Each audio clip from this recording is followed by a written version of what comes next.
Andrew, are you on the air? Yes. How are you doing? Can't see you. Good, good. I'm just listening to your introduction there. I would just like to stress that, I'm often asked why I'm leading a truth campaign that essentially has two major fronts.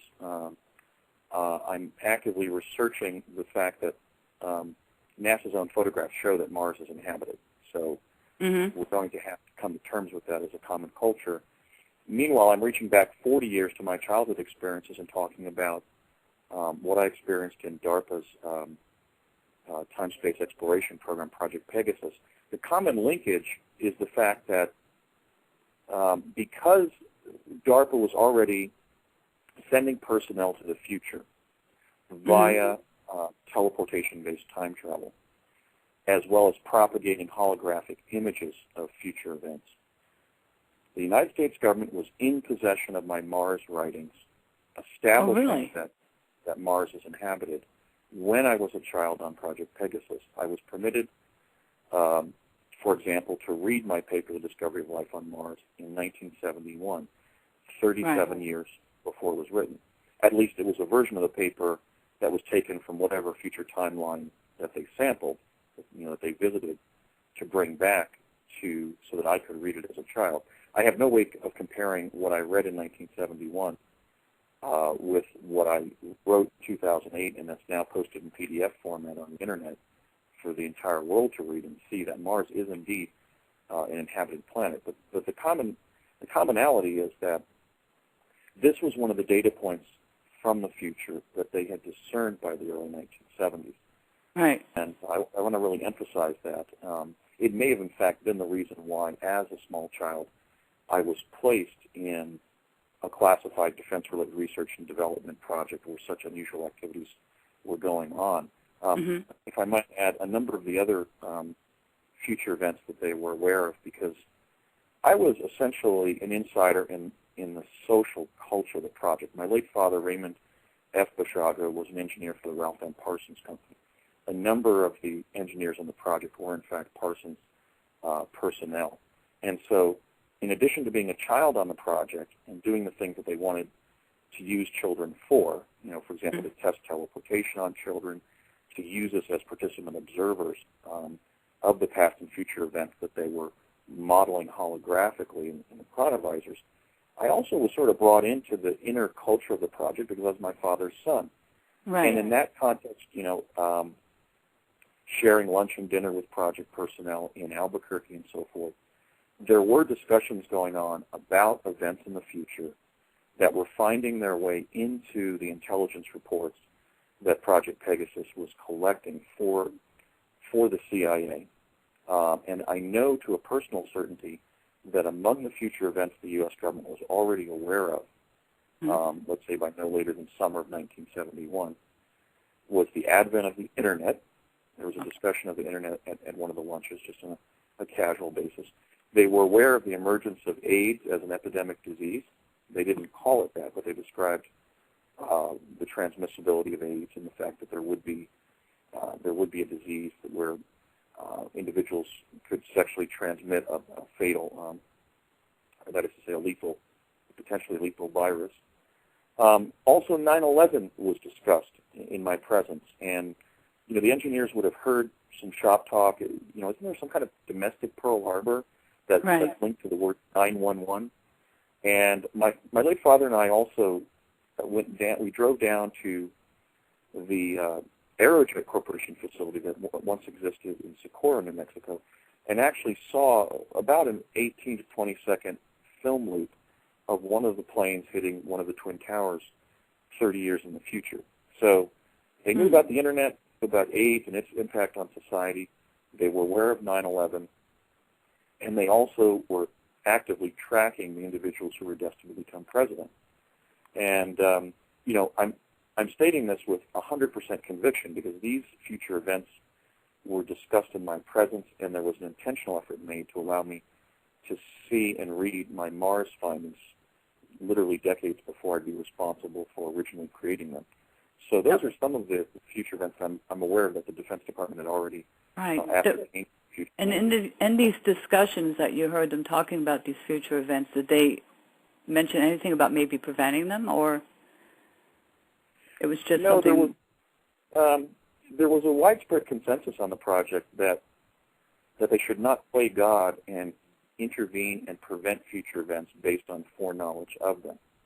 In fact, Bob Beckwith, who was one of the consulting engineers from he had a background with General Electric, once began discussing the prospect of engaging in quantum engineering. And the fellow engineers at the lunch table kind of scowled. They were fairly certain that they shouldn't do that, but that they should use quantum access to future events to engage in contingency planning for them. Because the thrust of Project Pegasus was not time travel per se, but as was expressed in a DARPA paper, in the nature of a scientific paper, a policy paper that I was asked to read, was remote sensing in time. It was essentially an intelligence gathering project, and they were passing that information along to the president and other executive branch officials.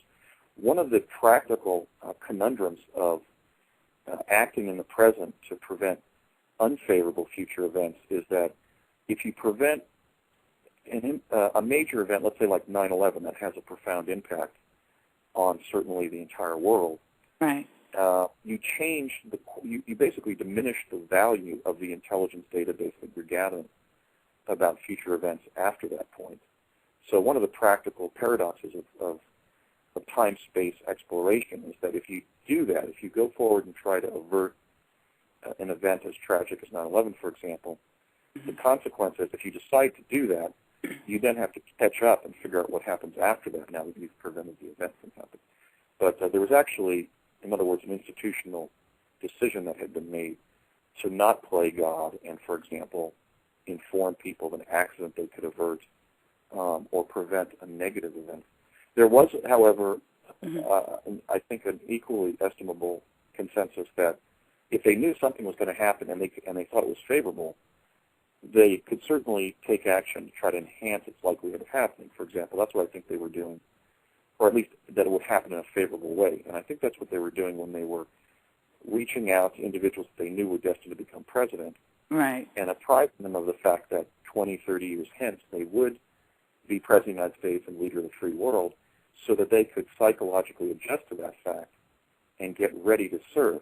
Because we know they did that in regard to both George H.W. Bush and George W. Bush and Barack Obama, for reasons that you and I have discussed, which is that we met the Bushes when we were on the project in Albuquerque in the early 70s, and George W. Bush was going around the table with project people. I think they had just been informed of that fact. This was right around the time that George H.W. Bush was just running for Congress. He hadn't even been CIA director yet. But really? Bush, the younger, was circulating around the room joking that my daddy and I are going to be president someday. And then, of course, there was the 1982 meeting that I happened just as a matter of serendipity when I was an undergraduate at UCLA and was introduced to Barack Obama in the West Los Angeles apartment of an anti-apartheid activist when Barack Obama was in Los Angeles visiting his friends that he had made during his first 2 years of college at Occidental College in Eagle Rock, California. And it was during that meeting that Barack Obama's friend informed me that he was going to be president of the United States someday. So we certainly know in the same way that they reached out to me and apprised me of the fact that I was going to be playing a significant social role in humanity's understanding that Mars is inhabited. Right. We know they were intervening in the lives of future presidents and at a minimum informed them of what their destinies were. And you got involved in Project Pegasus at the age of 10. And no, actually, I first teleported from the old Curtiss Wright facility in Woodridge, New Jersey. There was a teleport there in Building 68 to the State Capitol Complex in Santa Fe, New Mexico, as a 6-year-old. And from there, that early. Right. Yeah, because during that visit, we met with Dr. Harold M. Agnew, one of the Manhattan Project physicists, when he was director of the Weapons Division, the W Division, at the Los Alamos National Labs, before he became director of LANL in 1970. And Dr. Agnew asked my father during that meeting how old I was, and we both answered simultaneously 6. So from that, we can derive the fact that I teleported no later than sometime between September of of 1967 and 68 because I was born in September of 1961. That was the earliest time that I teleported to New Mexico with my dad that I can remember. There may have been an early one when I was about 4. And then... Well, I'm sorry, and that was at a school, right? Was it a machine that they brought to the school?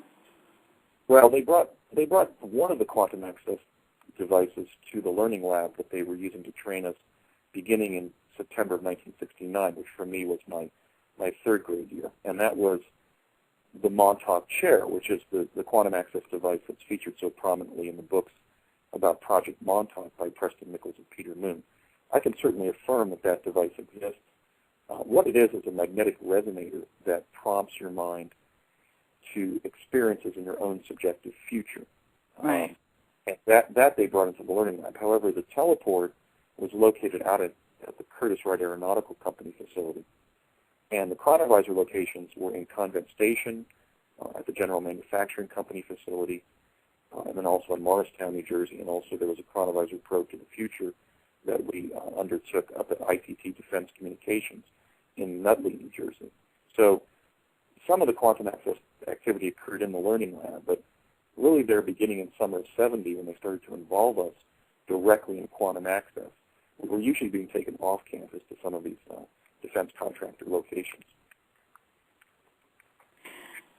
And okay, so now when you got involved in that, at 6 years old, it must have been very frightening to see that. How was the children picked for this project? We don't know. We know that there was a project launched that Duncan O'Finian has narrated his experiences in, called Project Talent. We know that was launched by Admiral Hyman Rickover, the father of the nuclear navy, in the late 1950s because he was concerned about the caliber of the undergraduates that he was receiving at the Naval Academy. In other words, he was concerned that the average plebe at Annapolis was not somebody that over the years he could cultivate into a nuclear submarine captain. Mm-hmm. So he launched a program to begin identifying young Americans of exceptional intelligence, psychic ability, and leadership potential. And they began to be placed in classified projects to give them an early exposure to the activities of the Defense Department, beginning in around the mid-1960s. And so that may be the genesis of my involvement in Project Pegasus. Certainly it's the institutional background for that. But when I went and searched for the truth of what happened to me in Project Pegasus, beginning around the year 2000, I've been at this for about 10 years now, gathering information about what happened to me so I could share it with others. That was one of the questions I really couldn't get a definitive answer to. It's certainly possible that I was selected not just because I was demonstrating non-ordinary abilities, and my father had informed the government that I possessed those non-ordinary abilities, because for the 10 years before I was born, he had been involved in different classified aerospace projects. For example, he was on the B-70 project, which was one of the strategic bomber projects. He was one of the designers of the ramjet engine at Curtiss-Wright for the U.S. Air Force, which was the high-performance jet aircraft that we began building in October of 1952 after the July 1952 overflight of Washington, D.C. By 9 UFOs that were clocked as traveling at 7,000 miles per hour. Right. So my dad had been involved in classified engineering work for the government really before my birth. And we know that I had demonstrated some extraordinary things as a very small child. So we think he may have passed my profile on to the government. And we know that when I was in kindergarten, he was approached by the U.S. Army at work and asked to involve me in Project Pegasus. So it's still kind of murky why I was selected. It's quite possible that the project people from the future that I ultimately found that Project Pegasus was in communication with, they were literally in collaboration with a group of project people in the year 2045. So those team members, operating on the basis of the historical knowledge that I had been placed in Project Pegasus as a child, may very well have instructed the U.S. government at the appropriate time to involve me in the project, so that the destiny that they were aware of as a past event could manifest in the present. I was just going to add that oftentimes they pick children in these projects based on genetics, too. Well, we know the CIA was in possession of the Nazi occult bureau records that Adolf Hitler and Heinrich Himmler had been gathering since 1919 when they founded the Thule Society, the Thule Group. And that contained information about certain German and Italian bloodlines because of the Axis alliance during World War II. Mussolini shared some of his data with them. And we know those files entered the Nazi intelligence archive that Reinhard Gehlen gave the OSS when he surrendered and essentially became a member of U.S. intelligence. And so I think it's conspicuous that both myself and the other children in the project, certainly in the cadre of children that they were working with in my specific group in New Jersey, were all of either Italian-American, German-American, or some combination of Italian and German lineage. I think it's certainly possible that they may have identified some genetic heritage in Europe that they were interested in cultivating by involving us both in parapsychology activities and then in some of these more esoteric experiences involving different forms of time travel. We've got a couple of questions from the chat room. Fiona wants to know, what does Andrew know about jump rooms to different locations and dimensions?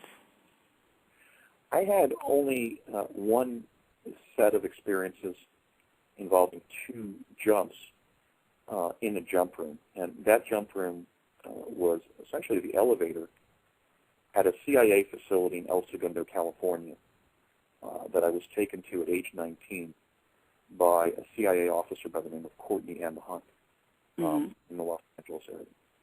And that was essentially a large elevator, and we went up to the 5th floor and then checked in. There was a counter there with only one person working there. And Mr. Hunt provided my name, and then he said, "Okay, Andy, you can step into the teleporter." And having been involved in jumping through elliptical-shaped Tesla devices as a kid, I said, "Where is it?" And he said, "We just came up, and it's the elevator." And then I stepped inside the elevator, went up to about the 8th floor, and Courtney had trained me for the jump room jumps that I would take to Mars, and had showed me how to use the helmet that had a communication and a respiration device in it. And they were belaboring sending me, and I finally got agitated. I think I said something like, "Light this candle," from the Mercury program. I think that was an Alan Shepard line, or John Glenn. But I got exasperated because they were just having me sit in the elevator for 15 or 20 minutes. I was getting agitated about actually going to Mars. So then I didn't really sense that we were moving, but after he said, "Okay, we're sending you now," the room gradually began to morph into more of a cylindrical shape. And about halfway to Mars, it took about 20 minutes to get there. About halfway through the journey, the room actually morphed into a cylinder. So, the corners of this box-like jump room actually morphed, and I found myself standing as if you would be holding your arm out and walking down a large pipe. Right. You couldn't really walk very easily, and the whole thing was now a cylinder. And then that righted itself, and the room became rectilinear again, box-like, and then it opened up, and as Mr. Hunt had described, I found myself in an underground base on Mars. And he had instructed me that I would see a stone or cement staircase over on my right, and I walked up that as instructed, and that went to a little sort of dugout area, a little room that was behind a large skull that was on the surface of Mars. On Mars, both the indigenous Martian civilization and, in some cases, the U.S. government, when I don't know whether they built these or were in agreements with the Martians to actually use some of their underground bases, but essentially you can get onto the surface through the eyes of these skulls that dot the surface in different locations. So as you described, you could walk off the surface. I'm sorry. This is like a rock formation? Yeah, well, it was sort of bone-like. It was like a big fossil or skull. Really? Archimene, yeah. Yeah. But it was on the surface, so it was basically masking an access point up on the surface to this underground base. And so I walked out onto the surface, and I was there for about a minute, and a little human ran up. It was somebody from from Earth, some of the Earthling personnel that were up there. And he was laughing at me because I was yelling. I didn't need to yell because there was a microphone in my helmet. He didn't have a helmet on, so I said, "Can I take off my helmet?" He was clearly human, from here. And he was laughing pretty hysterically. And I finally took off my helmet, and I found I could breathe on Mars. And Bernie Taupin's lyrics notwithstanding, in Rocket Man, right. Mars is not cold as hell. It was about 60, 70 degrees. Mm-hmm. It was actually quite warm. The air there was breathable, but I found myself breathing with some difficulty. And certainly I felt, it was odd to be on the surface of another planet. And then after a few minutes, several more U.S. personnel strode up and just stood and sort of just hung out with me for about an hour. And then the second time I went up with Courtney, and we walked around the surface for 3 or 4 hours. And they wanted, I think, just to acclimate me to some of the things that were on Mars. So, yes, I've had contact with one jump room, and when I was in Los Angeles in late November, I tried to find that building. I think it's probably the Grumman Aerospace Building in that cluster of aerospace buildings that you can see when you drive south from the Los Angeles airport. Okay. But whichever building it is there associated with the aerospace community in El Segundo, it certainly has seemingly changed position because of all that development south of the airport since 1981. It's not really in the same neighborhood that it was because the streetscape there has changed considerably. So I'm still trying to think. Did they ever explain the technology behind it? Was it like a wormhole? When you went up to Mars, did you get the feeling that it was the same timeline as it was when you left? Or did you go... Yeah, very much so. Unlike when we were jumping through portal tunnels in time-space, there were a couple of key differences. One is obviously I was wearing a helmet and a respiration device. And the other thing is the room went with us. When we were teleporting during my childhood experiences, we were jumping through a device and jumping through a vortal tunnel in the time-space continuum. This was a room that essentially went with you. A localized effect was being created, and the room was perhaps punched through a wormhole because clearly the jump room was effectuating the teleportation rather than the device creating a disequilibrium in the time-space continuum and us simply jumping through a sort of an interstitial chasm in the fabric of time-space. This was clearly a more advanced technology where the paradox is the room went with you. So when I never really changed my environment. It just morphed a little bit, and then the door opened, and what do you know? Now the jump room was on Mars. So that obviously involved some fifth-dimensional application of quantum physics that was really quite mystifying, and it was certainly very different than the experiences I had with teleportation in childhood. Yeah, people oftentimes get a wormhole confused with what a stargate is. A stargate is like alternate timeline and space where you can you can show up at any time in any alternate universe. Whereas with a wormhole, it's linear time. It's the time. It's this time, or you leave, and then when you go to Mars, it's the same time you just left. You haven't gone in the future or the past. And I wonder how that works. I figure if every place has a frequency, like wherever that location is on Mars is like a certain frequency, and the device this room that you're standing in probably matches the frequency, and that's how you get there, back and forth. I certainly think that it was a real-time transit, and both days, the jump up there by myself in the jump room was in July of '81, and then when I went up with Courtney, that was about a month later, late July, August time frame.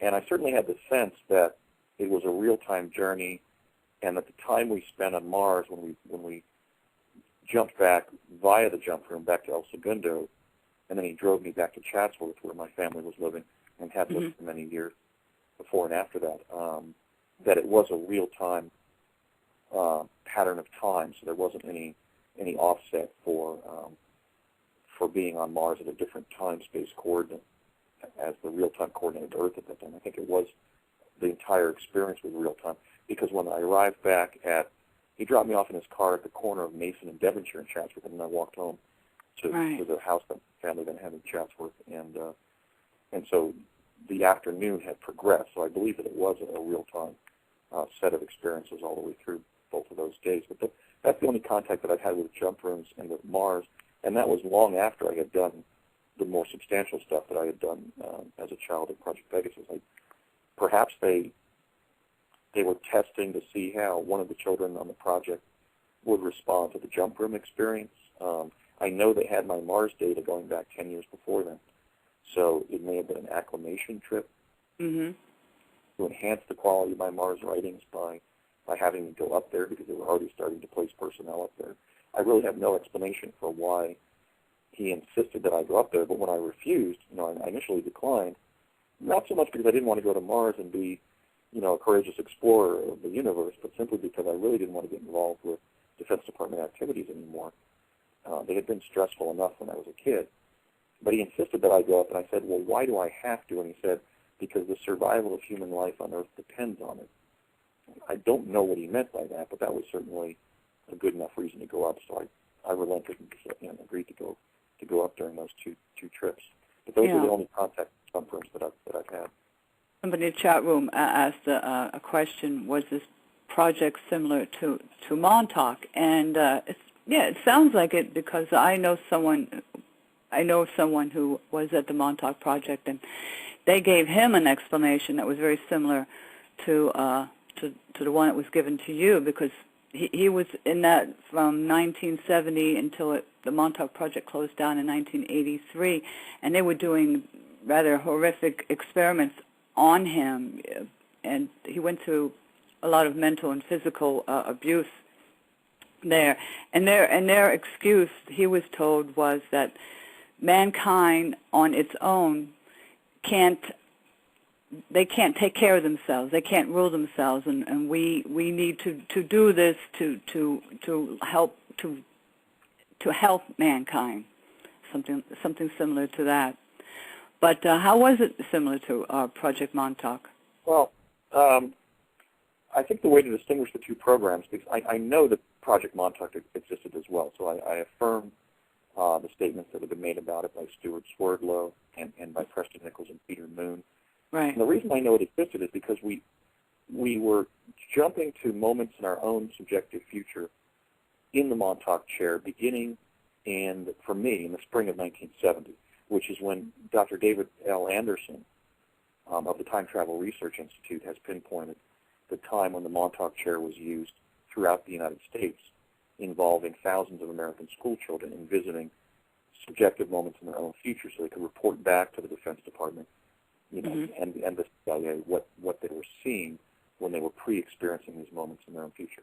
So I know the chair existed. I also know that one of the names that surfaced in their literature is somebody that we knew personally on Project Pegasus, which was Jack Pruitt. Carl Jack Pruitt, born 1934, was one of the team leaders on Project Pegasus. He had a background with the U.S. Navy, and I first met Jack Pruitt in the summer of 1967 when there was an incident on the project that he responded to with my father. He was the person who trained us on the chronovisor at Morristown. He was sometimes the team who was present beginning in the summer of 1970 when we would teleport to the state capitol complex in Santa Fe, and he would drive us to another location, for example, the Los Alamos National Labs or the Sandia Labs, where the teleport was that we would return to the East Coast.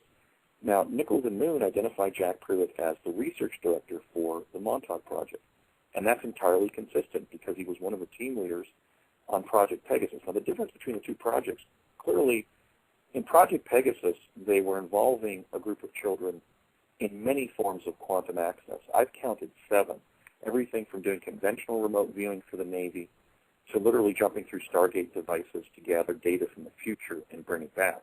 Right. I think what was done on the Montauk project, and it explains why Stewart and others have shared such harrowing memories of being enrolled in Montauk. In fact, I recognize it, and I'm quite grateful for the fact that I was in Pegasus rather than Montauk. I think they were trying to boost the performance of the Montauk chair because it allowed them to send somebody's mind to the future in an astral projection, or presumably to another location in the universe, such as an off-planet location, and then experience things there and then be safely returned in an astral sense, but never physically leave the chair. And if you read their account, it looks like they were using things like irradiating the entire room Yeah. the chair was in, or administering narcotics and then having the child report what they saw in the Montauk chair. So Yeah. I think that Pegasus and Montauk were clearly sister projects. I think the difference is that Montauk seems to have focused on an attempt to boost the performance of the Montauk chair and subject the percipient in the chair to different experiences and different field effects that might alter what they saw when they were on the astral projections that the chair prompted. Stuart Swerdlow described it that they were trying to create a human being that could go into alternate realities without the use of technology. Also, they would often have a psychic that would sit in the chair, and then they would have they usually use mostly males because their psychic energy goes outward. So they would have several other children around the psychic where they were connected. They were the booster. They would the psychic would be the battery, and then the other children would be like a booster.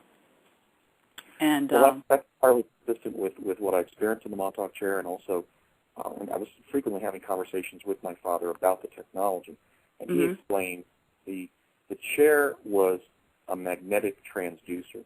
In fact, there was a coil on the back of the chair behind the solar plexus of the person sitting in the chair. Right. So it was actually creating a magnetic effect that boosted the psychic performance of the person sitting in the chair. And I asked one of the administrators of the project, how could we be visiting the future this way if the chair is not leaving the room? And he explained that either everything that happens to us is in our brain when we're born, or everything that's going to happen to us is in time waves out in the local environment, yet we can't perceive them yet. So by creating this magnetic field effect, the mind of the person sitting in the chair is boosted and pre-experiences moments in their own subjective future. But I would add that we know the provenance of several of the principal quantum access technologies that were under development. We know the teleporter was derived from Tesla's papers that had been seized by the War Department in 1943 and forwarded to Los Alamos. We know the chronovisors, which were these devices that propagated holograms of past and future scenes, was the work of two Vatican musicologists named Ernetti and Gemelli. But one of the black holes, one of the missing pieces of data that I went in search of during my 10-year investigation of my experiences in Project Pegasus was, where did the chair come from? And right. I think that the best indication is that it may have been reverse engineered from extraterrestrial technology. Yeah. And if that would that's explain possible. I think Stuart explains it that it was an actual alien technology, because the story is years and years ago there was pyramids supposedly at Montauk, and one of the top of the pyramid was actually sticking out on there's a beach there. And the government, this is back I think maybe in the 50s or the 60s, they dug under the town because there's a town there. So they dug under the town and they found a pyramid under Montauk where the top part was sticking out on the beach, and they found alien technology inside here, and they built Camp Hero all around this. So that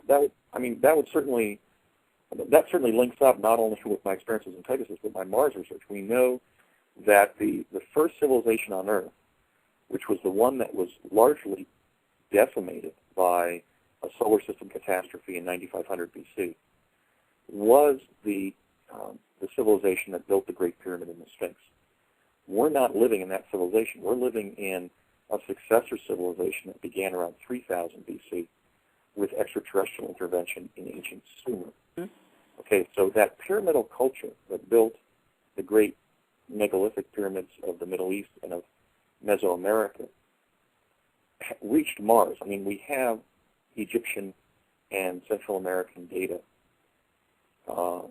now in the NASA photographs from the surface of Mars.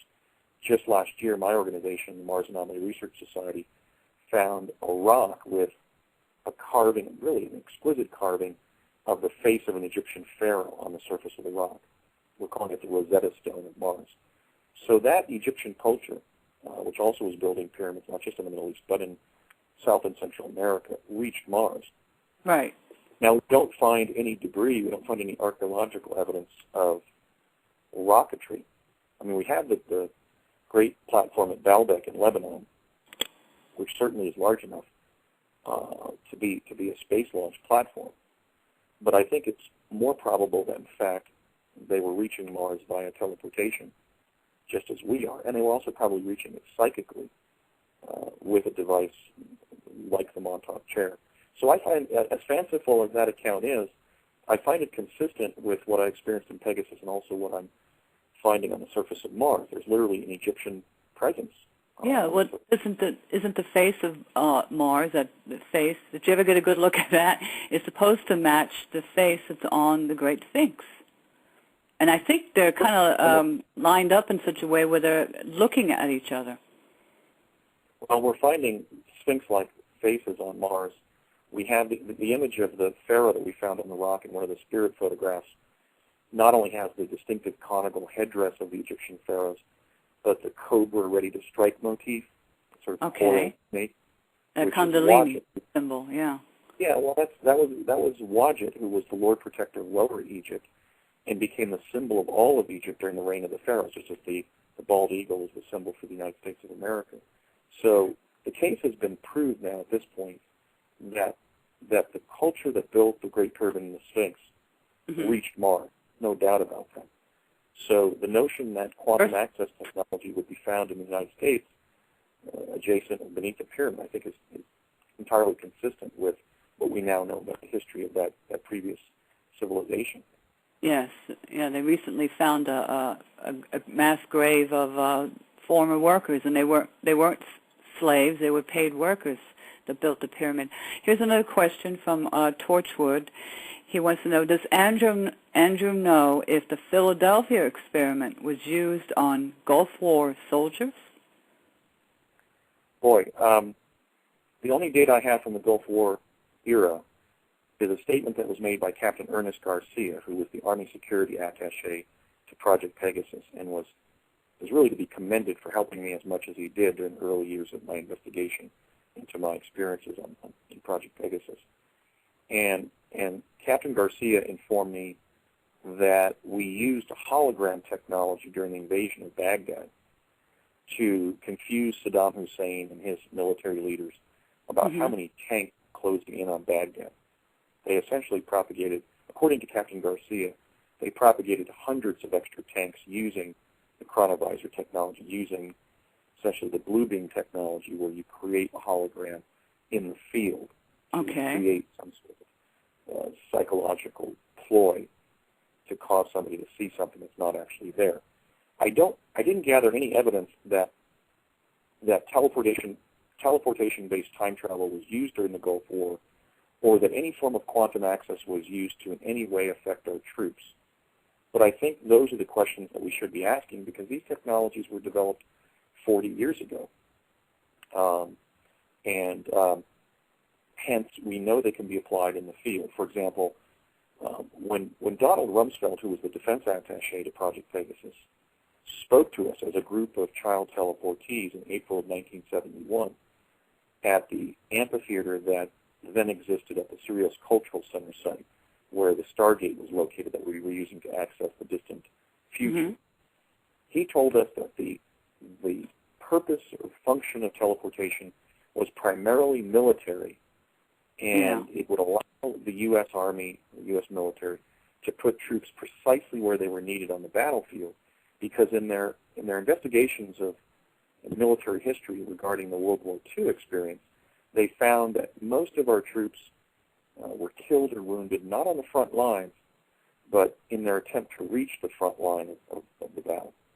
And so they were eager to find a way to put troops exactly where they were needed without the deaths from accidents or snipers or even friendly fire that troops tend to encounter when they're moving forward to the front line.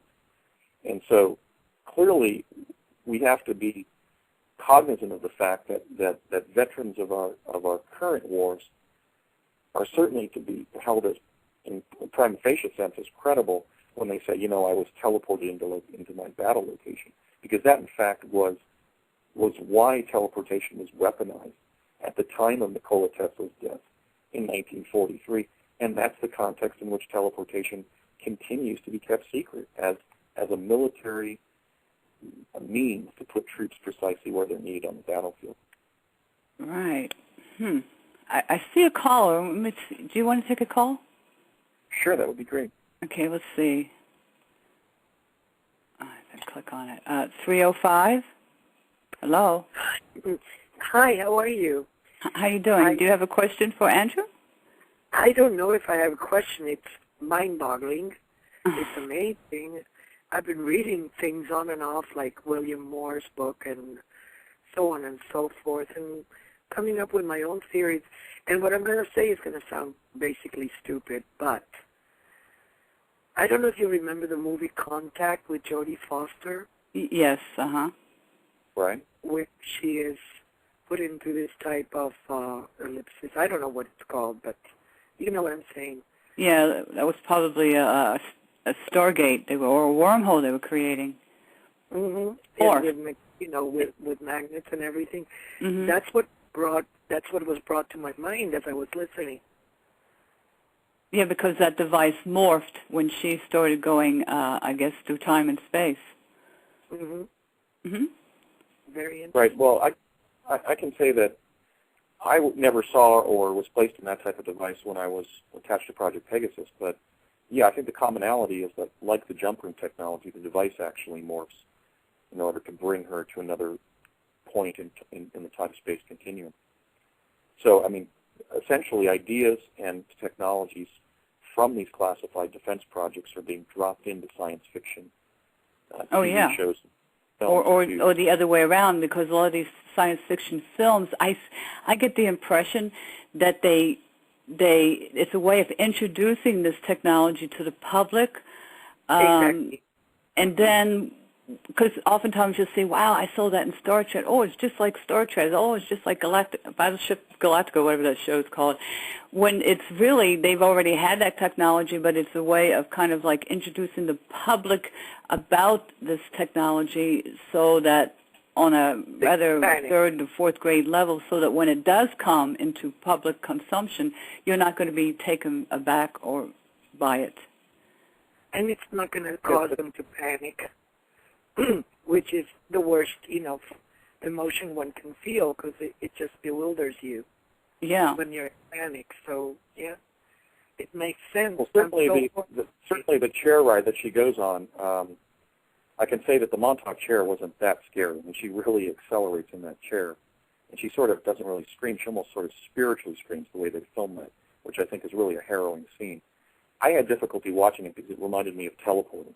I always had the sense that we would go slightly too fast and I would disintegrate or something. But I can say that particular technology was not something that I had any contact with. But I think it's a metaphor for the kinds of technologies that they had developed by 1970. Two other science fiction productions that I think are even more apt is, clearly they dropped teleportation into the American living room in 1966 when Star Trek debuted on American TV. The difference being that it was the opposite of what they had developed. I mean, on Star Trek, you stand on a platform and you're disintegrated and then reintegrated elsewhere. That's the quantum hologram that, in the public discussion of time travel, is currently still under development. The form of teleportation that DARPA had developed by 1970, in fact, did the opposite. It opened up a tunnel in the time-space continuum, and you passed through it uninjured, or at least usually uninjured. And then the classic example, germane to Project Pegasus, is that one of the devices was called a Stargate. And the project, at least those of us who were children on the project, we were told that the name of the project was Project Pegasus. I don't know what the adults were calling it. My father was always calling the project just the program. But in the first episode of Stargate Atlantis on television, the title of that broadcast was Project Pegasus. So this, I think, exemplifies the way in which the intelligence community has been working with the television industry in Hollywood to drop information about classified projects into really the best done science fiction, so that they can both inform the public about the ideas and the technologies involved, but also confuse people about the true nature of the technologies, and then, of course, create a basis of information to use disinformation to discredit whistleblowers like myself, because you don't then always say, well, you saw that on television. Yes, I can see that happening. So I think it's multidimensional. In a novelized version, you can introduce a novel thought, a novel idea, and it's not scary. Right. You can essentially script an alternate technology and then show some of the emotional impact of the quantum access experience, but then still not reveal what the government has. It would want to keep from its enemies, and I think, in a very anti-democratic way, keeping these technologies from the American people. Now, Rumsfeld is saying that the teleportation is for the military, just to get them from one spot to the other. Like they really care about how fast or quickly they get to one area or another. Do you think that they're going to maybe the moons of Titan? They're going to other places in the solar system and not just Mars? Well, when I was sent to Mars several times in 1981, there was already a U.S. presence there. Mm-hmm. At European Exopolitics Summit in Barcelona, Spain, in July of 2009, the ufologist Bob Dean showed a satellite photo of an elaborate, a very large base on the surface of Mars. Mm-hmm. We know that when I teleported there in 1981, there were U.S. personnel who greeted me there. The second time I went up with Courtney Hunt, we walked about a quarter of a mile from the access point there on the surface and interacted with a man who had been on the surface for months and was under a great deal of stress. He was essentially having like an exposure crisis. Right. As a result of his attempts to stay alive there on the surface. Some of his personnel actually had already perished as a result of predators on the surface. On the surface of Mars, predators? Yes. And so he was in a state of extreme mental, I would say virtually mental collapse. It was like meeting a settler on the western frontier of the United States who had survived several battles or attacks by predatory animals or whatever. He was a mess basically. What kind of predators are on Mars? Are they like mammals? Yes. In fact, we were chased by one back to the skull. What does it look like? Well, he looked like the plesiosaurs that existed on Earth, which is the reptile species. Oh, so it wasn't a mammal, it was a reptile. Well, a seal-like or Loch Ness Monster or Lake Monster-looking reptile. There are small reptiles on the surface of Mars that aren't as agile and fast as the smaller dinosaurs were on Earth, but certainly are carnivores.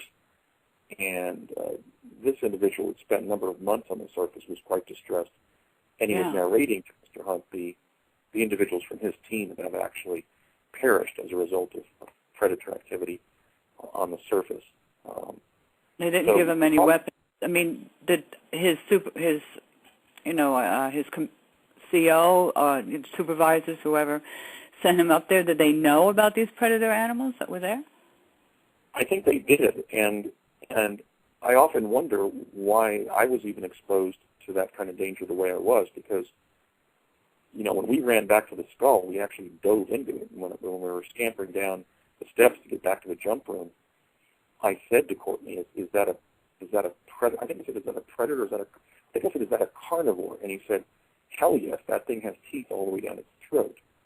So I think the U.S. was actually respecting the Martian protocol regarding life forms on the surface of Mars and not sending our personnel up there with weapons to defend themselves. There would also be the difficulty, obviously, of bringing metal objects through a teleportation experience. You can't do that because at least those that are conductive. Oh, really? You can't bring metal objects with you through the teleportation? Not unless they're an alloy that's non-conductive, like, let's say the zipper. Did they say why? I mean, that sounds like that film Terminator. Everybody has to time travel and they show up naked because they can't bring metal with them. Metal that's conductive produces a substantial amount of electrostatic discharge. So okay. It can't be tolerated in the teleportation process. But your question was, do I think we've reached more distant locations? Mm-hmm. And I would say that certainly the facts create what we would call in the law a rebuttable presumption. And I'm an attorney by profession, and there's a concept in the law that when facts create something that then would have to be rebutted by new facts, you've got a rebuttable presumption. So I think the presumption is that we've gone far past Mars with the jump room technology, because I was sent up there 28 years ago. Right. You know, David Wilcock has stated in his interview with Henry Deacon, and we now know that Henry's actual name is Arthur Neumann, who's somebody around my age who went up to Mars for the NSA, that there may be as many as 500 to 600,000 U.S. personnel on Mars. Wow. So do I think that these 30 years they've gone far past Mars? I would say it's a rebuttable presumption that they have. How do they recruit that many people to go up there? Well, I was approached individually by somebody from the CIA. Right. I assume individuals in the military and who have worked in different capacities in the defense technical community mm-hmm. would be candidates, college students, athletes. Yeah. Go to the Ivy League schools and approach the science and engineer students. Yeah. I mean, I had a background working really in a very esoteric area of human experience as a child in terms of time travel. Right. And I had resumed the semblance of a normal life, but I was still disturbed by the authenticity. I was questioning the authenticity of Courtney Hunt's question to me when he said, well, do you want to go to Mars? Mm-hmm. You know, there was a time there where I was adjusting, and he was continuing to communicate to me that he was asking a serious question, and, right. and neither, you know, kidding me, nor had he lost his mind. And when I asked him, well, how are we getting up there, by rocket? He said, you know how we can get people places. Yeah. So I realized we're teleporting to Mars. So there was a period initially there in June of 1981 when he first entered my life where I thought he was crazy, because I couldn't believe that in 10 years the teleportation technology had been used to reach Mars, but in fact it had. So we know that the teleportation, the development of quantum access continued after the early 1970s when I was one of the child chrononauts that were working with. It was far advanced by 1981. So now in 2010, 28 years, 29 years later, right. presumably they've gone to other planets, at least those that are not too hot, and maybe outside the solar system. Yeah, I wouldn't be surprised. Well, we're coming up to the top of the hour, and I thought we would take a break at this time. You feel like taking a break? Certainly, that would be great. Okay, we'll be back in 5 minutes. Now, the call-in number is 646-478-51 if you would like to call in and speak to Andrew, or you can post your questions in the chat room. We'll see you in a few minutes, in about 5 minutes. Okay, you're listening to After Dark Radio at blogtalkradio.com, and I am your host, Anthea, and we're speaking to Andrew Basiago tonight about the Pegasus project. And we just remind everybody that the call-in number is 646-478-5194.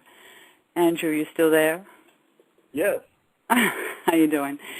Those two moons of Phobos that are up there, I've heard that they're really artificial weapons, because I think the Russians years ago, I don't know, it was in the late 80s, they sent a probe to Mars, and one of the, I think it was Phobos, moved and then zapped it with a laser. I don't know if Phobos moved, but if you look at the history of U.S. and Russian probes to Mars, they certainly have a very checkered history, as if there were attempts made by the indigenous humanoid civilization on Mars to repel the arrival of probes from the Earth to the Martian civilization, which we believe that the intelligent humanoid civilization on Mars, based on photographic evidence and an encounter I can describe that I had with my father with 3 Martian astronauts who were leaving, but there's been some sort of policy shift, because in 1970, the human population on Mars, the ones that look essentially like us and may very well be our long-lost relatives from before the solar system catastrophe of 9500 BC, when Right. the two cultures become separated by that disaster. They were collaborating with our government in the early 1970s, and then we have the fact that later probes to Mars were apparently shot down, including Phobos 1 and 2. So this creates some doubt as to what the posture is in regard to the U.S. and other world governments interfacing with the human civilization on Mars. This is really one of the gray areas that really needs to be articulated if we're to be Yeah, because given they don't seem to be shooting down our probes or our rovers that we send up there. No, the rovers have reached there successfully. Our personnel have reached there via teleportation. But as regards Phobos, we have the conventional story that they were shot down. Now, one possible explanation is, since we have the accounts of myself and others about teleporting there, and since we also have accounts of Martian astronauts interacting with our aerospace engineers. In fact, after I discussed this publicly, one of my law clients shared the fact that she had worked as a secretary for Howard Hughes. You know, I haven't talked about this or written this. I have to write this up. Right. She was working as a secretary for Howard Hughes at Hughes Aircraft. And she claimed that two Martians came to the counter that she was working at because they were visiting Earth requisitioning parts from Hughes Aircraft. So there's another account of an impartial witness like myself who can confirm that the Martian human civilization has been in liaison with our aerospace technical community. So I think that the Phobos shoot-downs may be a disinformation ploy that the Russian space program and government cooperated with our government. Yeah, I think the Russians and the U.S. have always been together on the space program. I said, do you think they may have been kidding you? And she said, no. Mr. Hughes told me that several astronauts from Mars dressed as conventional humans would be coming to my desk or counter there, whatever my work area, and that I should help them just as I would help any human who was asking what parts could be requisitioned from Hughes Aircraft. And she was utterly sincere. So I really have to get her permission to tell her story, because it's another one that shows that, quite separated in time, I might add, but again, going back to the 1960s and early 1970s, indicating that the human civilization on Mars was actually in liaison with our government by no later than 1970. So I think the best response that I can give regarding the Phobos shoot-downs would probably be that they were a disinformational ploy to suggest that there was hostile fire from a defensive population on Mars. Well, how about recently, what's the name of that astronaut? Edgar, who was it? What's the name? He was on a news program, I think it was C-SPAN, where he talked about that there is a man-made monument on one of the moons of Mars. Right, that was astronaut Edwin Buzz Aldrin, the second man to... Yeah, okay, Aldrin. Who was interviewed on C-SPAN back on July 20th of 2009 during the 40th anniversary of the lunar landing. And Buzz spoke about his desire that we expand our exploration of Mars and place human astronauts there and ultimately colonize Mars. And he focused on a monolithic monument on Phobos. And I admire astronaut Aldrin tremendously. He was certainly one of the heroes of my childhood, growing up as the son of an aerospace community with posters of the space program on my bedroom wall. His beautiful daughter Jan sang at my sister's wedding in 1980. She sang an exquisite rendition of the 12th of Never, and that was really special for our family to meet Jan and have her sing at my sister's wedding. So I would view Buzz at least as a family friend by one degree of separation, but I really take issue with the statements that he made on July 20th. For one thing, he created the impression that we haven't been to Mars, and those of us in the time-space program who have accomplishments as estimable as his accomplishment landing on the moon beg the difference. We've already been on Mars, and the American people have a right to know that. He also ignored the really extensive data that my organization, the Mars Anomaly Research Society, has collected, showing that even if you don't believe my account that we've been on Mars, I've been on Mars and others have, there's clear, convincing, and cogent data that now shows that Mars is inhabited. And that really begs the third issue, which is he was suggesting that we should colonize Mars. And I take issue with that because Mars is inhabited, we should not even be thinking in terms of colonizing a neighboring planet in our solar system. Indeed, any inhabited planet in the cosmos. We should proceed on the basis of the Prime Directive and not interfere in the indigenous Martian civilization. We should go there at most as guests, not as invaders or colonizers. And I was very disturbed that a scientist and space explorer as distinguished as Buzz Aldrin was suggesting during the 40th anniversary of the lunar landing that we should colonize Mars because this would really be a provocative action. And I think it's really a matter of interplanetary security significance as far as I'm concerned. Would you like to take another phone call? Sure, yeah. There we go. Fire away. There we go. 951, you're on the air. Hi, Anthea. It's Denichi. Sorry, I'm late. Hi. How you doing? I was late for my temporal sciences classes, and then I got out, and then I heard Andrew was on. And hi, Andrew. How you doing, man? Hi there, Anthony. Denichi, don't you remember? Have the two of you met? way back. One time. Yeah. Hey, Andrew, you never told Anthea about the time you came to Pasadena. You mean during one of my experiences in Pegasus? Mm-hmm. JPL or Caltech, either one. Right. What happened was in the summer of 1973 that we were pre-accessing or pre-experiencing after having teleported there from mid-November of 71. I was living in a rental house in White Rock with my dad, and we returned back to the house from lunch with his friend Connie Chavez, and the project files were missing from the house.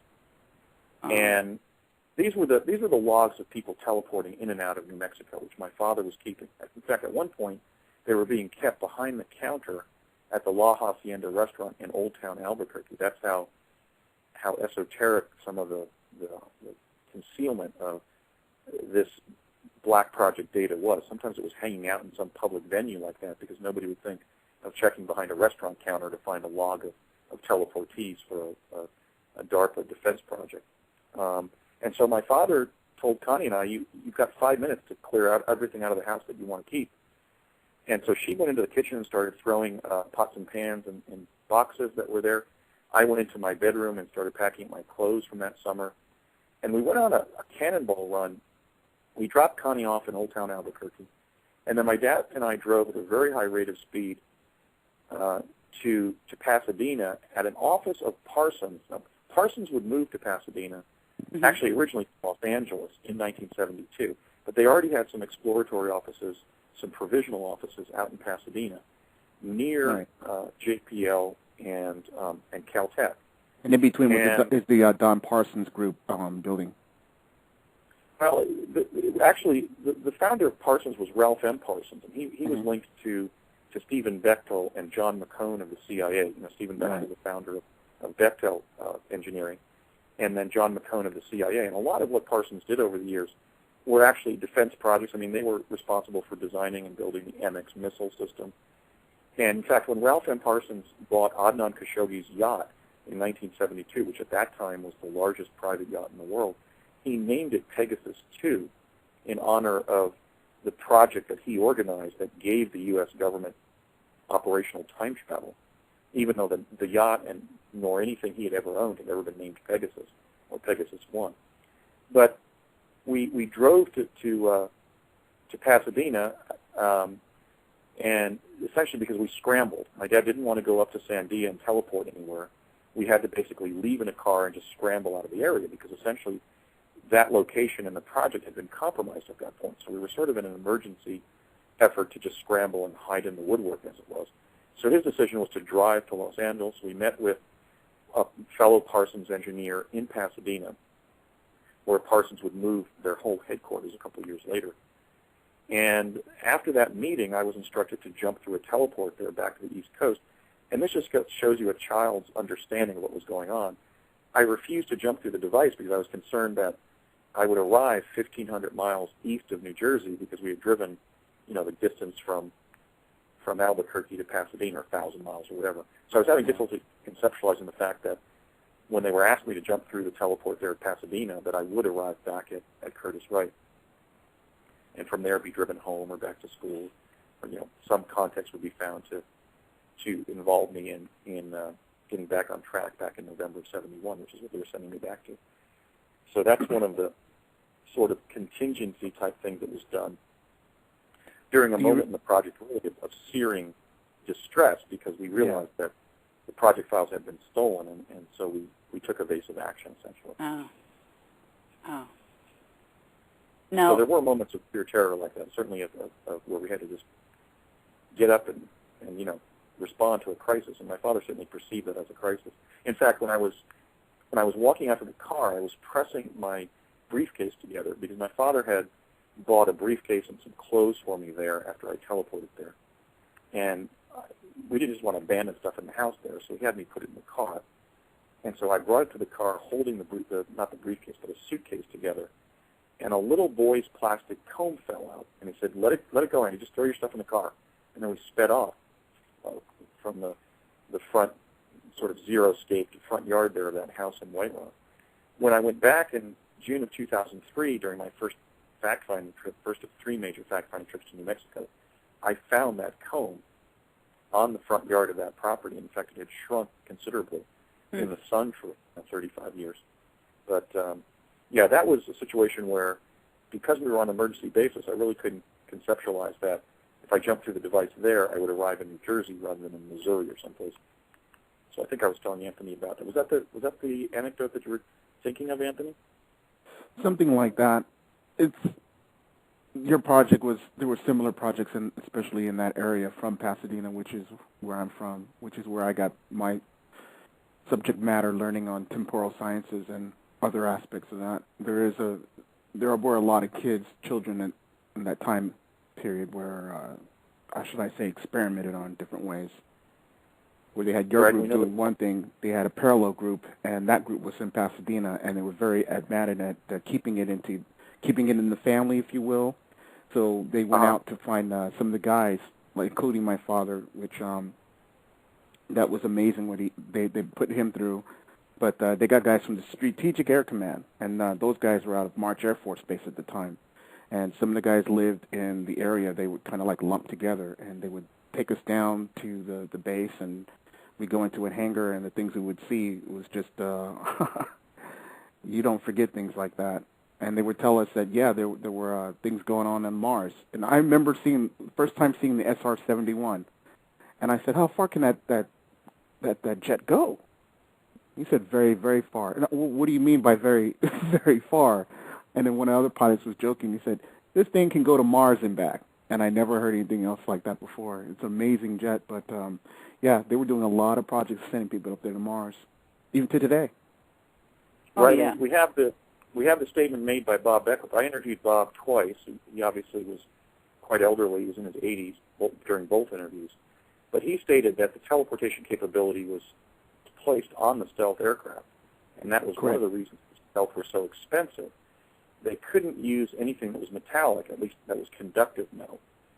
And so if you remember, the price tag of the F-14 and F-15 strategic bombers jumped from $100 million to $2 billion per plane when the stealth program, the B-1 and the B-2 bomber programs were launched. And I believe that Bob is a truth teller. I remember interacting with him both professionally and socially when I was a child on Project Pegasus.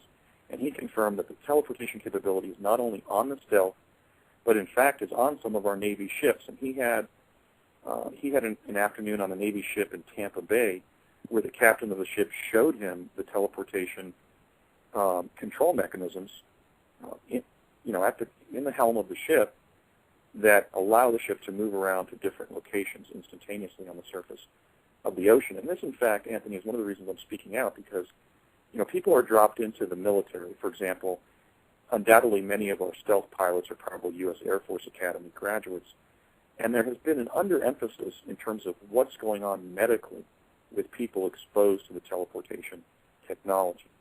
Yeah. I had a brief with Jack Pruitt in the summer of 2003 in which he explained that, we were being pretty severely dehydrated when we would jump through the tunnels and the time-space continuum that the teleports were creating.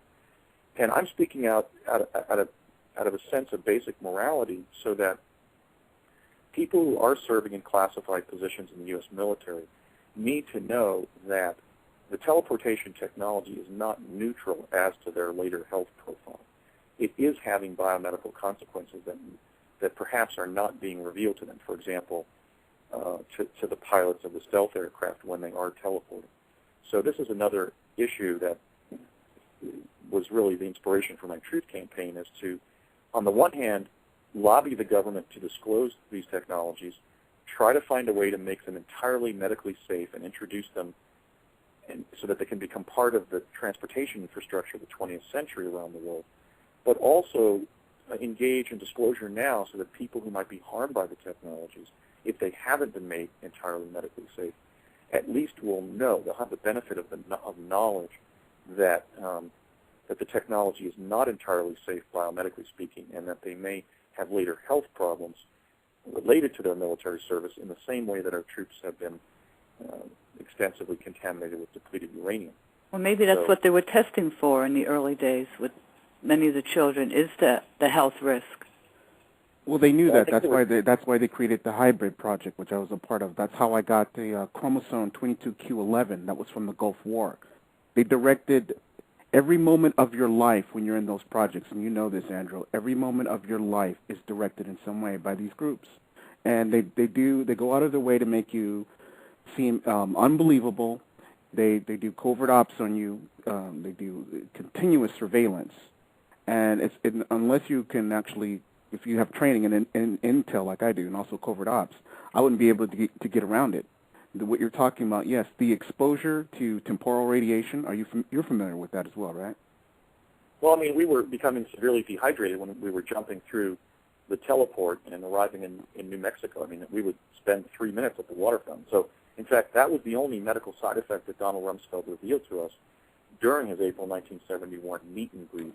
And here's the key: he was the same. He was the leader, head of the Defense Department when I was in during the Gulf War, when they with the shots, with the depleting uranium, and some of the experiments that they did that were bizarre. They wanted to create a super soldier so they can send through one of those time tunnels, and they thought it would be such a great idea, but they weren't prepared for the Philadelphia experiment results.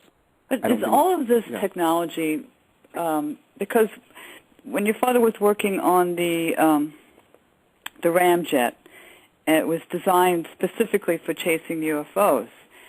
So is all the technology that's being created now have UFOs in mind? Because, I mean, look who the enemy is that we're fighting now. They're these ragtag men in mountains.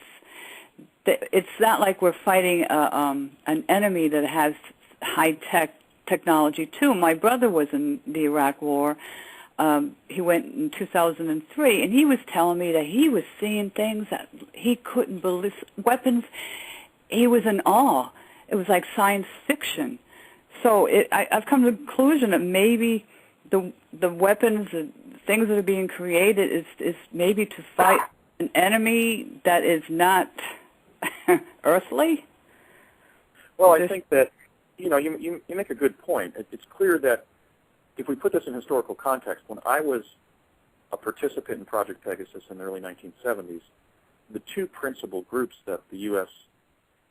military and defense community were concerned about, I speak of them as the grays and the reds. Basically, they knew that different extraterrestrial groups began to visit our planet extensively after we began blowing up nuclear weapons and essentially tearing the fabric of time-space. Nuclear fission literally tears or creates an inexorable collapse at the subatomic level of the physical substrates of the universe. That was extremely destructive to begin doing. So we know that different extraterrestrial races around the cosmos became concerned about that and began sending sorties of teams to explore who we were and why we were doing this.